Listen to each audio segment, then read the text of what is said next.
avons, dans une vidéo,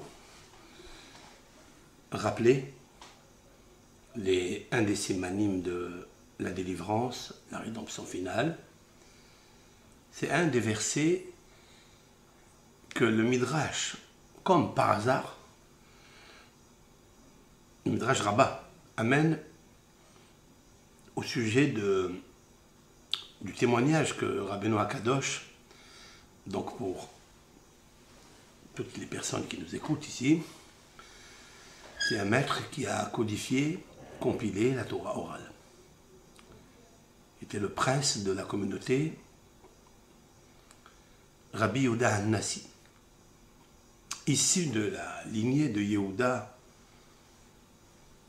le fils de Jacob, qui a donné naissance à Zerah et Pérez avec Tamar, qui a donné naissance à Boaz, Boaz à Isha et David, et Oved, Shlomo, et Mashiach ben David. Et Rabbeinu Akadosh, qui est donc il y a 1900 ans, 150 années après la destruction du temple, deuxième temple, a réussi à garder, conserver l'ensemble avec l'intégralité de la Torah orale. Lorsqu'il a voulu expliquer un verset qui est étonnant, Vadonai holech lifnehem yomam, dans le désert, Moshe Rabbeinu témoigne que l'Éternel marchait avec eux la journée pour les éclairer. Et la nuit, par une colonne de nuée de feu. Et le Midrash se demande, est-ce que l'Éternel qui remplit les mondes de lumière, de sa lumière, a-t-il besoin d'éclairer le peuple Israël? A-t-il besoin de préciser qu'il éclaire le Ben Israël dans la journée? L'Éternel éclaire le monde entier. Et pour répondre à cette question que le Midrash demande, Rabbeinu Akadosh fait un témoignage. Il dit, lorsque le roi Antonin, qui était devenu son camarade après, et qui s'est converti au judaïsme, issu de la lignée de Amalek, de Esav, comme l'indiquent nos sages au sujet du verset Shene Goïm Bevitner. Lorsque Rivka, qui portait en son sein des jumeaux, elle est venue demander à l'académie de Shem Va'ever la souffrance.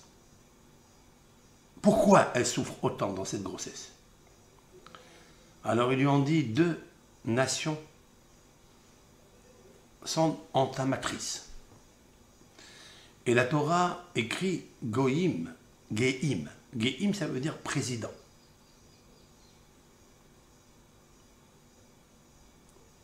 Goïm, c'est nation, mais il est écrit Geim.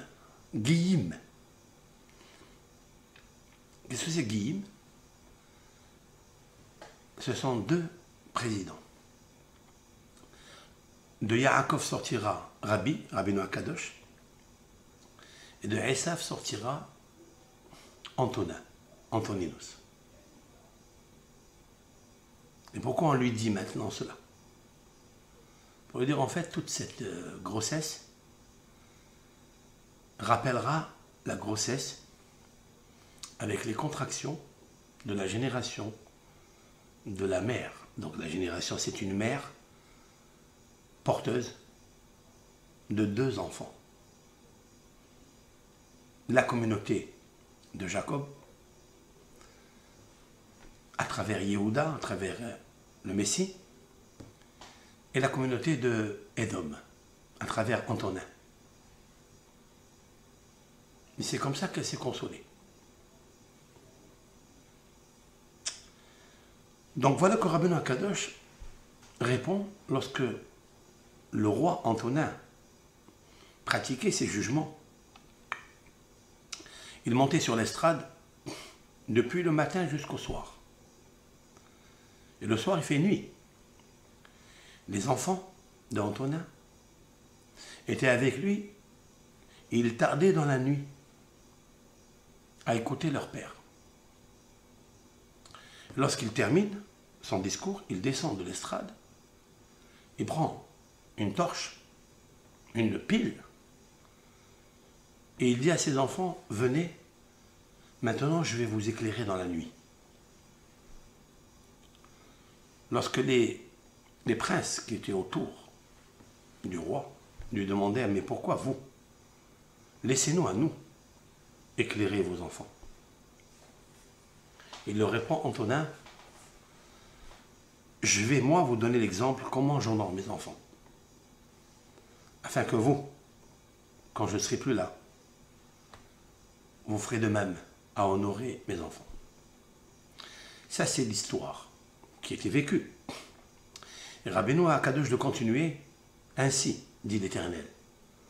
J'ai laissé les cieux et tous les firmaments célestes, toutes les planètes où j'habite, la lumière que je remplis, je suis descendu moi-même pour éclairer avec une torche mes enfants.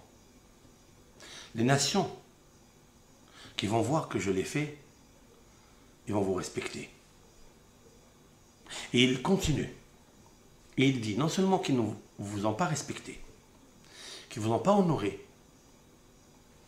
mais ils ont fait de vous des meurtres, des crimes, des vols, des viols. Ils vous ont spolié, ils vous ont brûlé. Par des morts de toutes sortes, atroces. Et c'est là que Rabbeinu Akadosh amène un verset qui se situe dans Yoël. La prophétie de Yoël. Il y a 48 prophètes. La prophétie de Yoël, dans le chapitre 4, verset 2, que je vais commenter, il leur dit qu'il arrivera un moment où l'Éternel va vous juger. Je vais lire le verset que le Midrash apporte. Et qui bâtit et kol hagoyim. Je vais réunir toutes les nations. Je vais les descendre dans la vallée de Yehoshaphat. C'est une vallée qui n'existe pas. Elle existera parce que Yehoshaphat est le statut du jugement. C'est là où l'Éternel va juger les peuples. Venishpatti itam. Venishpatti, ça veut dire je vais me faire juger aimam, avec eux. Ça veut dire que je vais montrer que je suis l'Éternel unique grâce à eux. Je vais leur demander des confirmations pour plusieurs choses. Chab, là-bas. Vous allez me dire, mais ce jugement, il est en rapport avec quoi?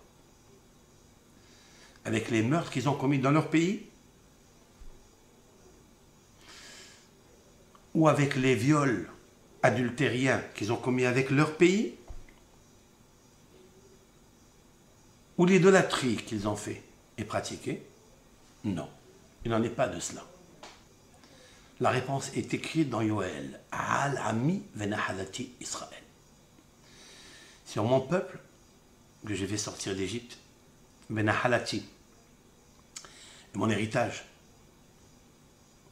qui s'appelle Israël. Asher pizzeru bagoim, qu'ils ont éparpillé dans les nations parmi les peuples. Et ma terre, ils ont divisé. Ça peut être intrinsèquement lié, ces deux-là. Le fait qu'ils ont dispersé mon peuple, Israël, et mon héritage, alors ils ont divisé la terre. J'allais dire que la terre, peut-être, elle est divisée. Elle n'est pas elle-même. Elle n'est pas une entité, elle n'est pas une unité. Elle est en désarroi, et c'est vrai. Lorsque le peuple d'Israël est parti pour la première fois en galoute à Babel, 70 ans d'exil, la terre, elle était chaos, solitude. Il n'y a aucune nation qui habitait là-bas qui a réussi, ou qui a pu, ou qui a eu la volonté de la chérir, de l'honorer. Elle est restée déserte. Shemama Kao. Et ça, c'est une division de la terre. Pourquoi? Parce que le peuple, le paysan, qui peut construire cette terre, qui peut la cultiver, comme on le voit aujourd'hui, ouvrons les yeux et témoignons et soyons sincères.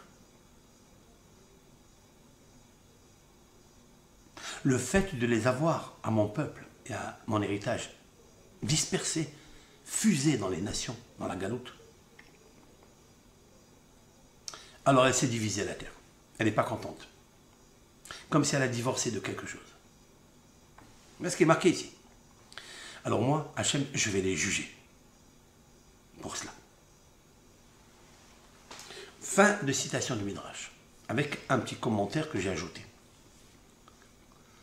Ma question est de savoir pourquoi Rabbeinu Akadosh a relaté l'histoire, l'anecdote du roi Antonin lorsqu'il éclairait ses disciples, ses enfants, ses ministres, de ses jugements, de ses commentaires. Pourquoi elle a besoin de cela pour répondre à la question initialement posée du Midrash?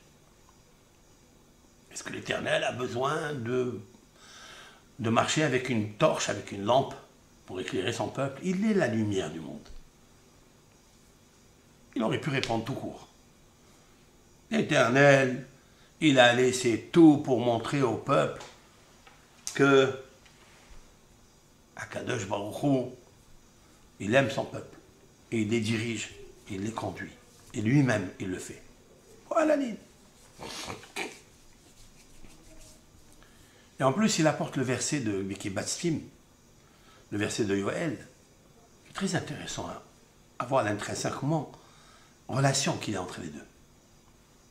Ma réponse, avec l'aide de Dieu, l'aide de Hachem, toujours reliée bien sûr avec les secrets de la Bible, les secrets de la Torah, de la prophétie, la vraie prophétie. Je voulais ajouter quelque chose avant de le dire, que l'actualité d'aujourd'hui qui nous montre que les peuples sont en effervescence, que les nations ont écrit autant de commentaires cette année depuis 1977, et ça va continuer à aller très profond, plus que toutes les autres années au passé. Comme si on s'approchait d'un événement historique qui a débuté et que tout le monde a le regard là, à Jérusalem, à Tzion, la capitale d'Israël ou pas. Parce qu'un homme a eu le choix de proclamer la capitale d'Israël et Jérusalem. En vérité, elle était déjà depuis 3000 ans la capitale d'Israël. Mais personne n'a osé maintenant le confirmer, le dire. Mais ça, si ça arrive à cet instant, c'est que Dieu, qui est la toute-puissance, donne la puissance de le faire.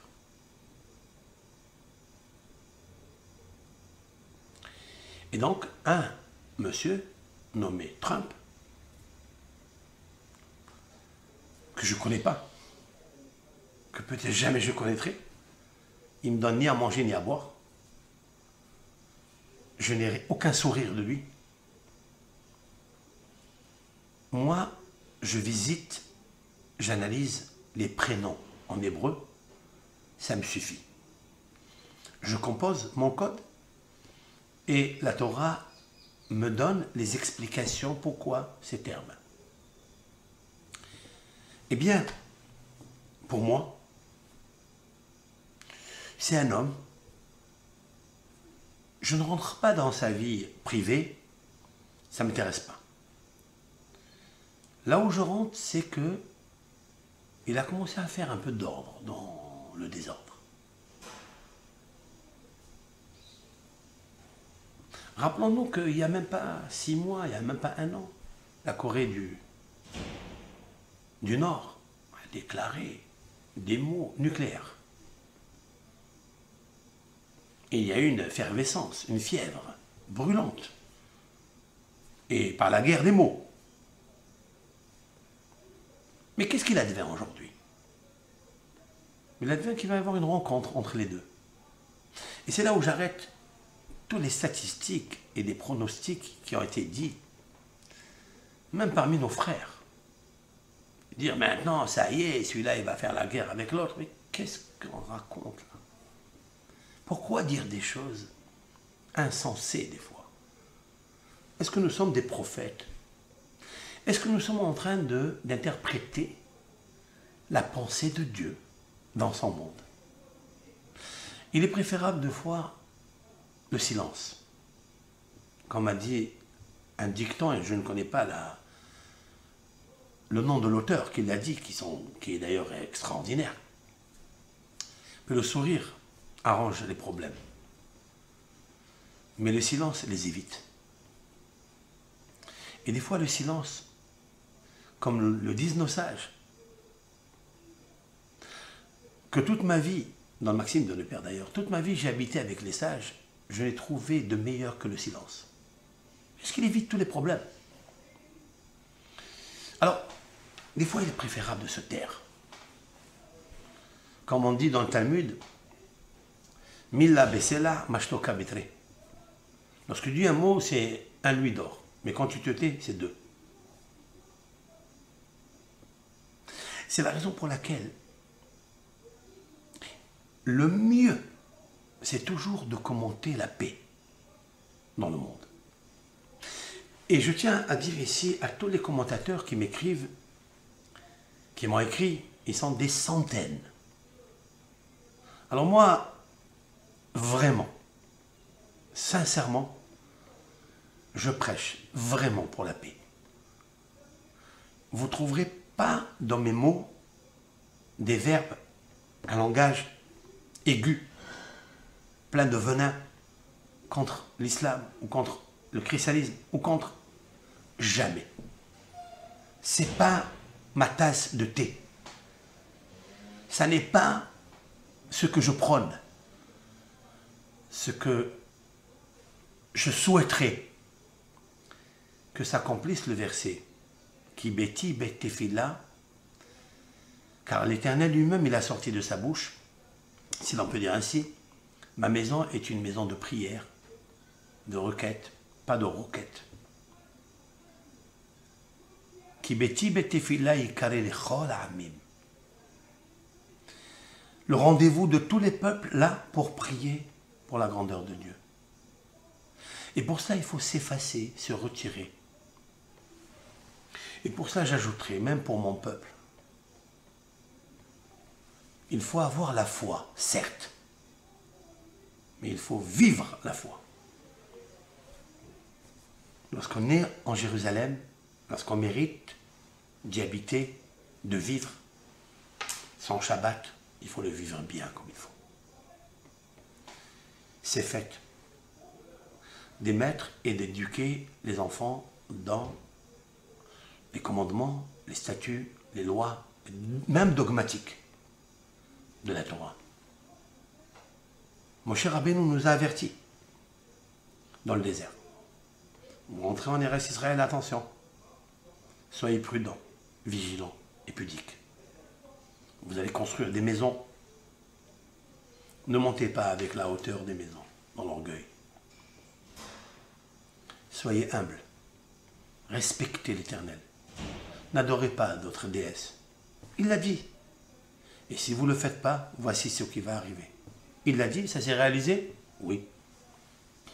Donc c'est vrai, Jérusalem c'est beau. Mais combien Akadosh Baruch Hu va qui bâtit et kol hagoyim. Il va réunir tous les peuples là. Mais à quel moment ça se produit, ça? Et c'est ça qui m'interpelle. Alors je voudrais ajouter, et c'est en hébreu, quand vous verrez ma vidéo 320, vraiment, sincèrement, je n'ai pas pensé qu'elle allait monter comme ça en flèche. En 3 mois, elle atteint presque 68 000 vues. Je n'ai pas pensé un instant que ça va arriver à ça. J'ai dit les choses, j'ai commenté un texte qui me semble à moi selon la Torah, parce que j'en ai fait déjà des codes de ce genre, où il n'y a que la Torah, et que dans la Torah, et qu'en hébreu, on pourrait trouver la puissance nécessaire de la prophétie de notre sainte Bible. Et bien sûr, il y a beaucoup de commentateurs qui m'ont écrit, mais il n'y a pas marqué le nom de Trump. Vous vous êtes trompé. J'ai dit pourquoi? Ben regardez. Alors ils m'envoient toute la Bible en français, et ils m'ont marqué, ils disent voilà, il n'y a pas le nom de Trump. Deux choses l'une. Ou bien on lui a dit que j'ai parlé de ça, ou il n'a pas vu la cassette. Cette vidéo, si tu la vois, je ne parle pas en français, moi, je parle en hébreu. Le langage du Lashon HaKodesh, de la langue sacrée, la création du monde, Lashon HaKodesh, c'est comme ça, et avec ça, que Moshe Rabbeinu a parlé avec les bénis Israël. Bien que la Torah ait été déclarée et dite en 70 langues, comme le confirme le traité talmudique Berachot, mais la langue yesodite, c'est-à-dire fondamentale du judaïsme, c'est l'hébreu. Et elle n'est pas comme les autres langues, français, anglais, arabe, elle n'est pas. Ça ne veut pas dire qu'elle est riche ou pas riche, non. C'est que, en effet, il y a dans la Torah des puissances nécessaires recelées dans la résonance, dans la forme des lettres, et tout est y est, tout est là. Et c'est la raison pour laquelle j'ai trouvé là-bas, dans le verset, à partir du verset 30, dans le chapitre 23, le nom de Trump. Et le même, en hébreu c'est le même, hein, Trump, il y a le mot même. Shivaim, Shivaim c'est 70, 70 années d'indépendance d'Israël. Ça veut dire que c'est une allusion. Il n'y a pas écrit l'indépendance d'Israël là-bas. Mais dans la Torah, elle est commentée en lecture simple, superficielle, littérale, mais il y a des résonances allusives, et ésotériques, et allégoriques. C'est comme ça la Torah. Pour ceux qui connaissent, elle est déclarée par des interprétations, une couche qui cache une autre, jusqu'aux profondeurs de l'âme de la Torah. Donc,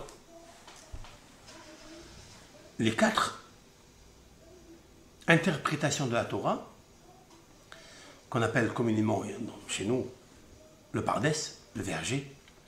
La Torah, c'est un grand verger, toutes sortes d'arbres, fruitiers,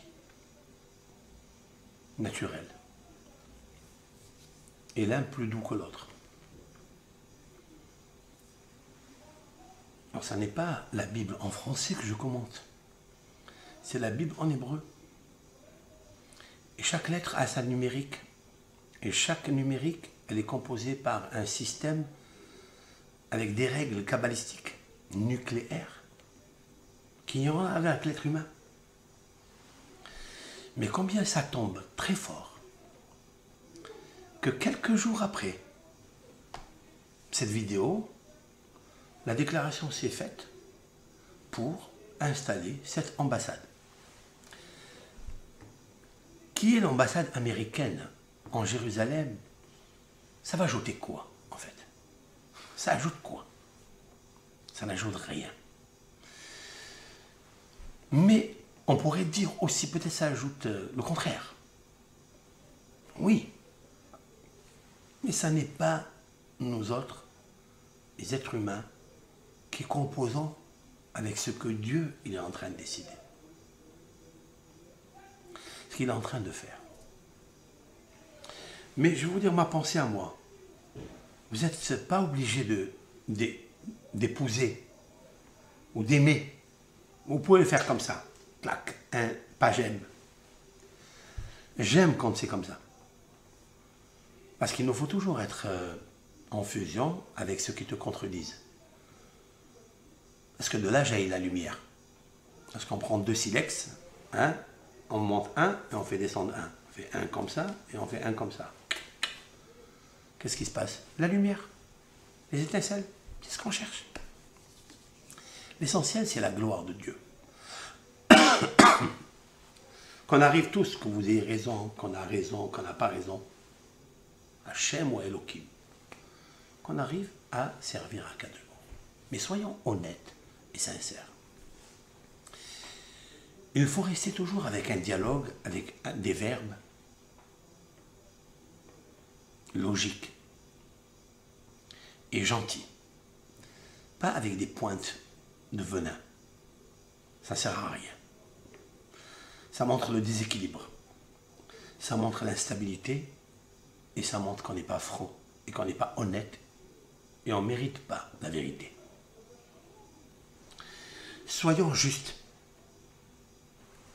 Si on dévoile des prénoms dans notre Torah en hébreu et qu'il y a une correspondance avec une suite, c'est que ça veut dire quelque chose. Elles peuvent arriver, ces prophéties, elles peuvent se réaliser, elles peuvent ne pas arriver. Comme je l'ai expliqué à un des commentateurs qui m'a écrit, je lui ai dit, écoutez, dans notre Torah, tout est écrit. La Torah de Moshe Rabbeinu, tout est là. C'est à nous de choisir la vie et le bon, et de récuser le mal et la mort. C'est à nous. Si on cherche le shalom, on crée le positif. On crée une énergie du shalom, de la paix. Salam alaikum. C'est comme ça. Mais si on cherche la guerre, à nuire, si on cherche à rentrer dans l'obscurité, on ne s'en sort plus. Maintenant, même si nous on le fait, qu'on ait choisi l'un ou l'autre des chemins, mais l'Éternel, lui, il sait où il va conduire son monde.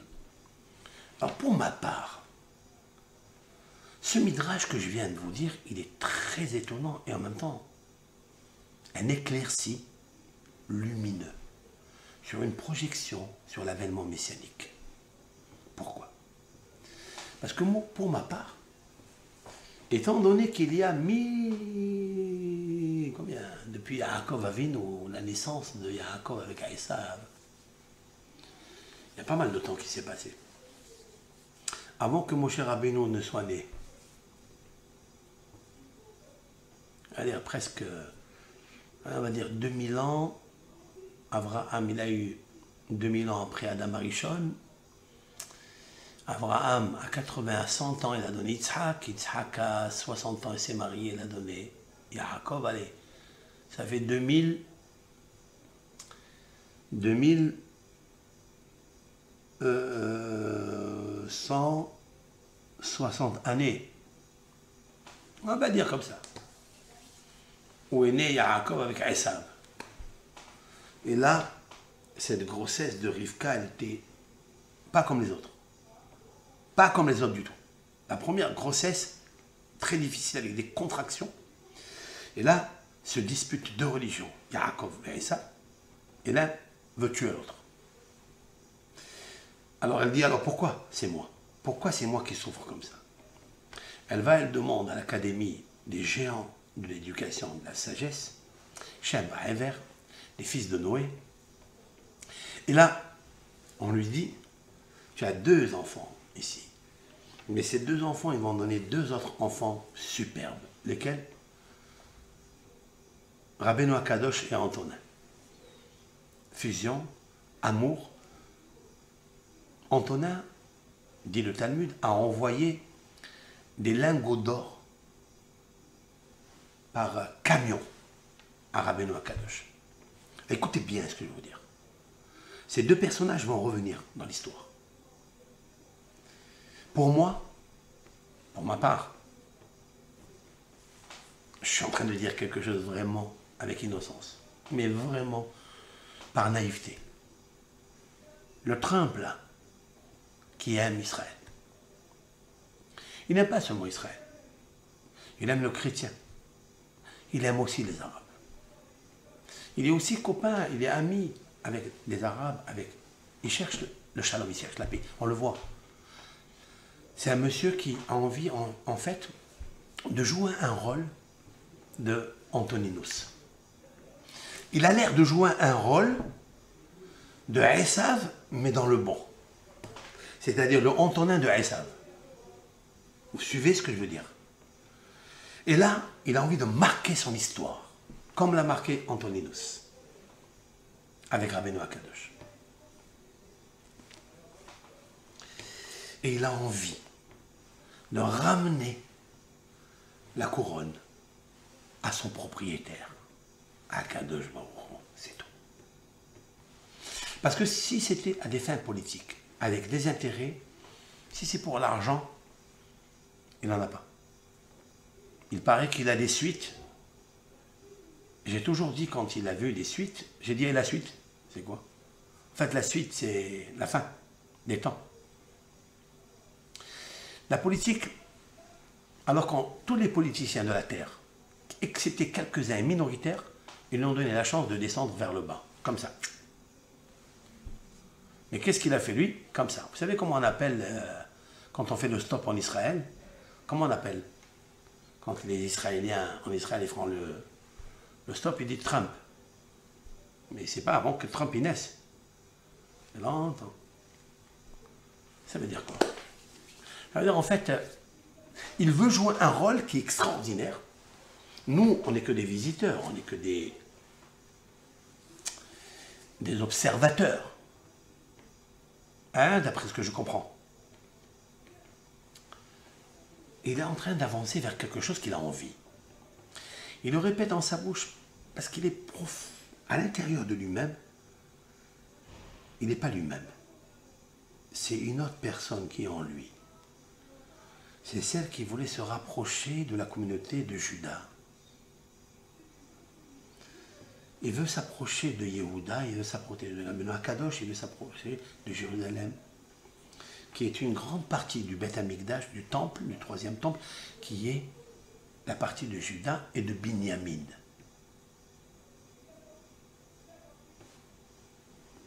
Alors Binyamin, vous savez ce que c'est, Binyamin. Même à lui, je ne lui donne pas ni la déesse, ni le diplôme. Il joue un rôle. Et chacun doit jouer son rôle et bien le jouer. Et là, j'ai un petit souci, parce que le verset que je vais vous dire maintenant, ce que Rabbeinu Akadosh, il a relaté avec l'histoire du roi Antonin, avec la torche qui va éclairer le peuple des nations, j'ai trouvé le nom de Trump. C'est ça qui est extraordinaire. J'ai pris Yoël, que le Midrash il a amené, hein. Je ne le connaissais pas, je n'ai pas étudié toute la Bible. Je l'ai aperçu comme ça, comme vous. Mais là, je trouve, lorsque j'ai fait des séquences, depuis le verset que j'ai cité maintenant,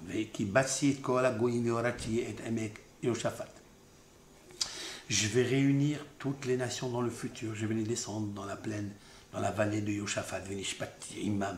Je vais me juger avec eux. Pour mon peuple et ce qu'ils ont fait à mon héritage, Israël, qui les ont dispersés parmi les nations, et la terre, ils l'ont divisée. La suite, verset 3.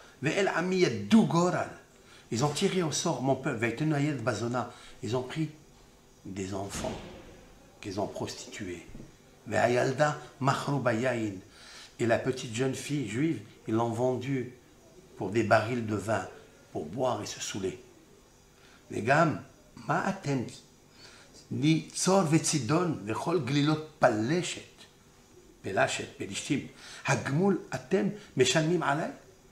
il dit tous ceux-là qui ont détruit Israël et qui détruisent encore. Il dit de suite, je vais vous rendre la monnaie que vous avez fait à mon peuple. Voici le texte. C'est-à-dire, il y a 3 versets ici. Dans les 3 versets, par des séquences de 40,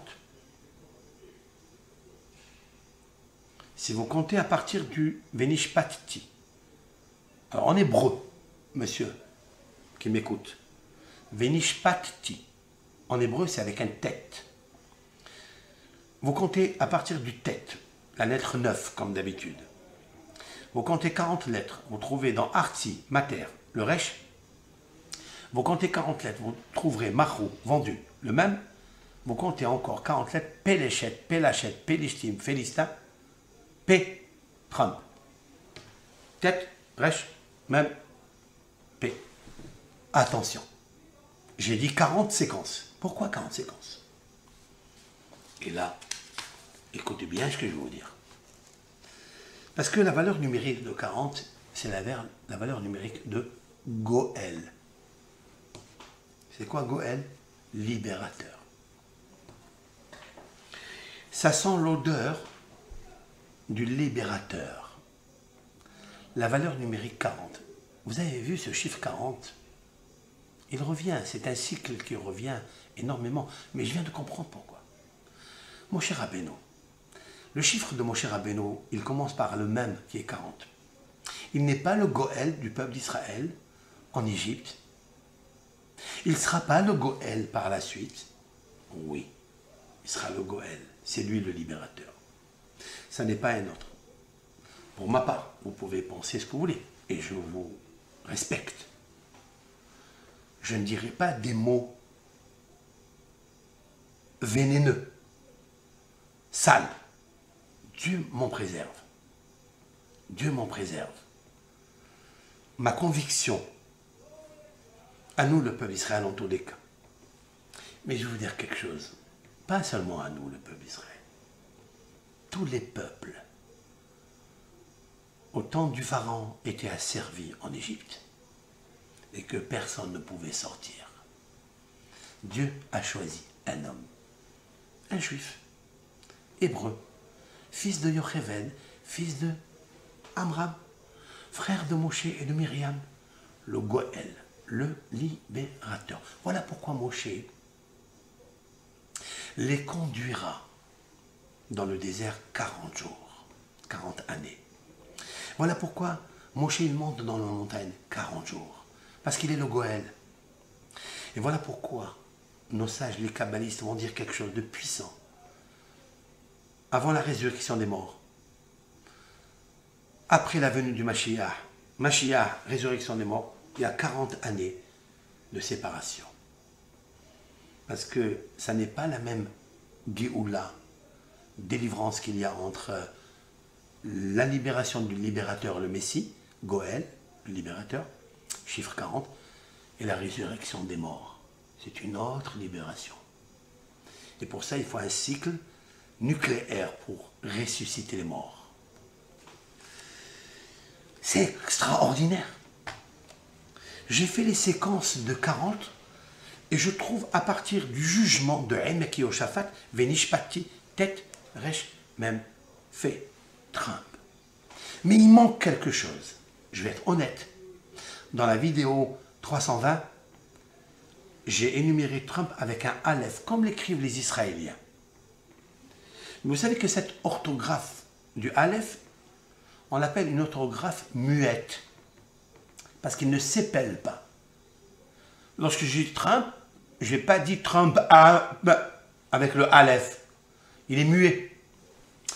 Il arrivera un moment où, lorsque la capitale de Jérusalem sera la capitale d'Israël, Israël, prenez-le comme vous voulez. Mais Israël, c'est le peuple de Hachem, le peuple élu. Tout le monde le confirme, tout le monde le dit, même dans le Coran, c'est marqué. Que lorsque l'Éternel amènera le peuple d'Israël en Eretz Israël, c'est marqué ça. Pour ceux qui sont branchés, lisez bien. Dans l'islam, dans le christianisme, c'est marqué tout ça. Je n'ai pas besoin, je ne fais pas ici, je ne prêche pas ici la grandeur. Pas du tout. C'est marqué, vous le savez.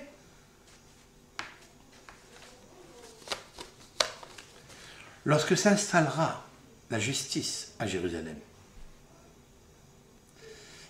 alors tout le monde perdra le Aleph. Voilà pourquoi ici Trump n'apparaît pas avec le Aleph. Parce que le Aleph, il n'y en a qu'un. Aleph, sa numérique, c'est 1.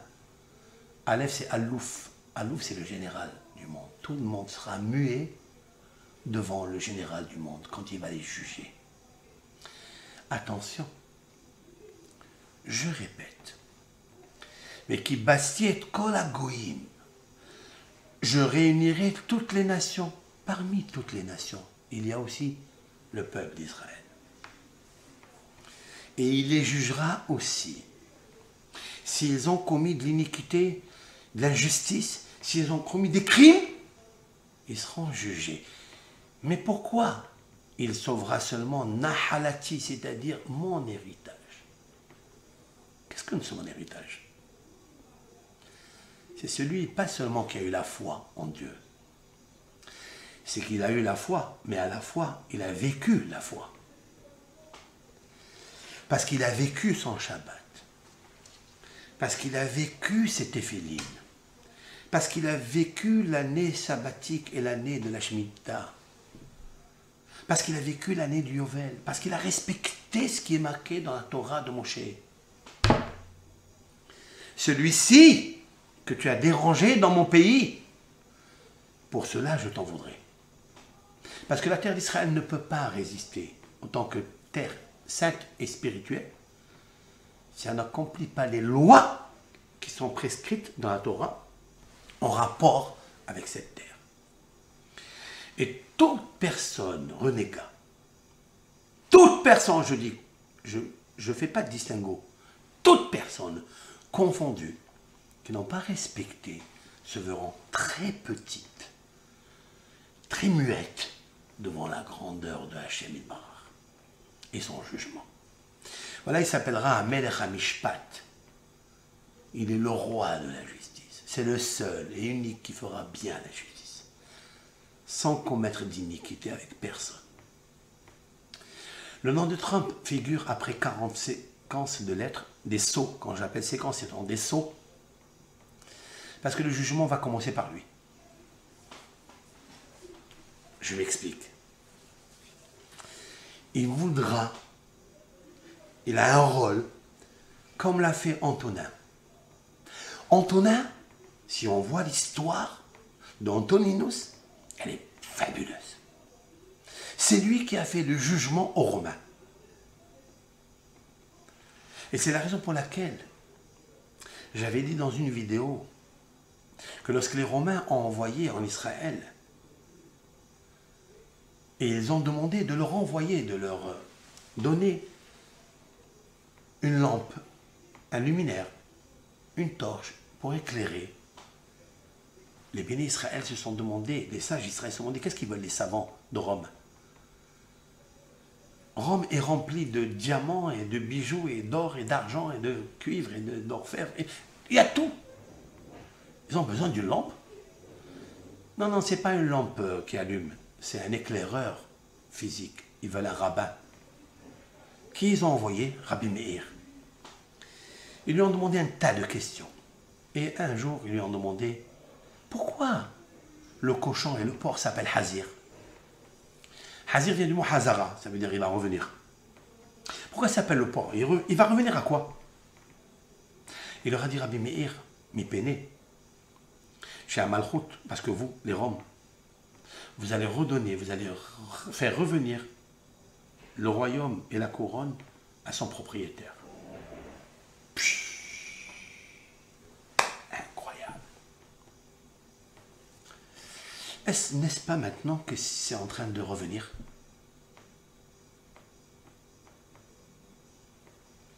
Rabbi Meir est le maître de Rabbeinu HaKadosh.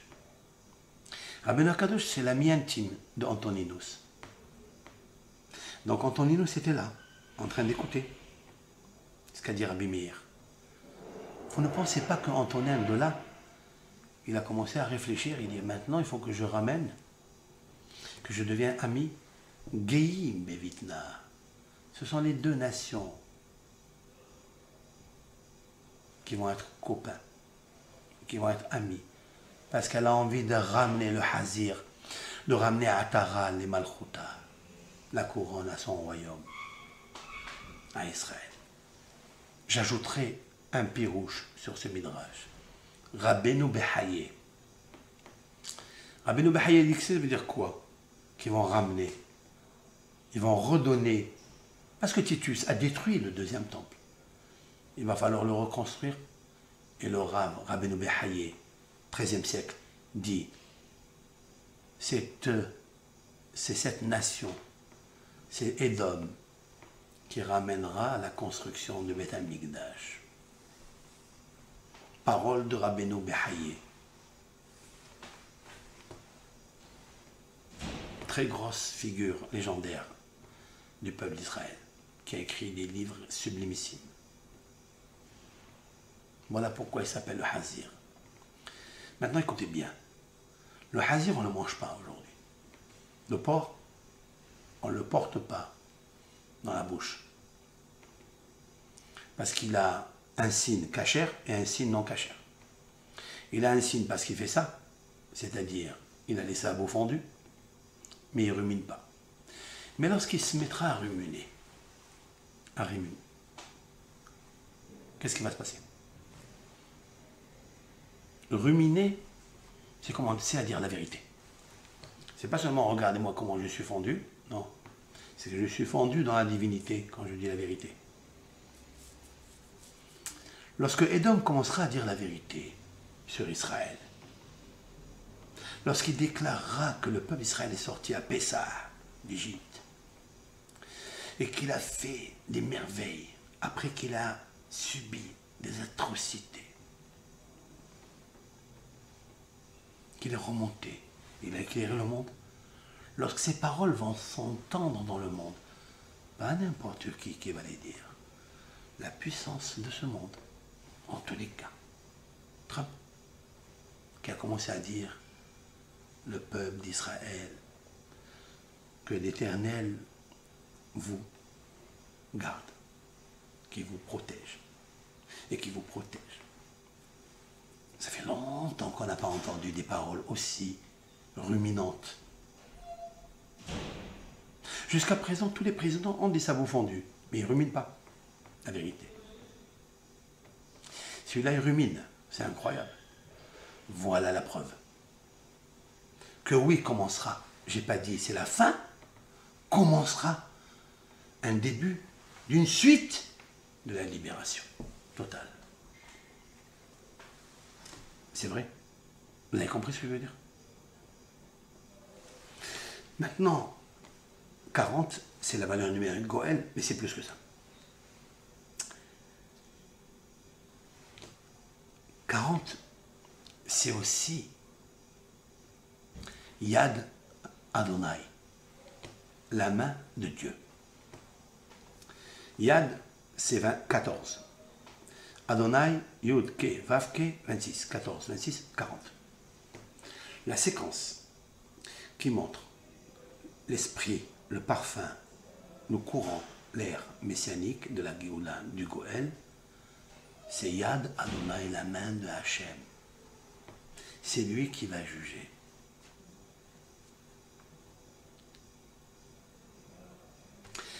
J'ai quelque chose de plus profond, mais plus compliqué à vous dire. Je ferai une autre vidéo pour vous rappeler la résonance puissante cachée dans le chiffre 40. Kol Tov Lachem.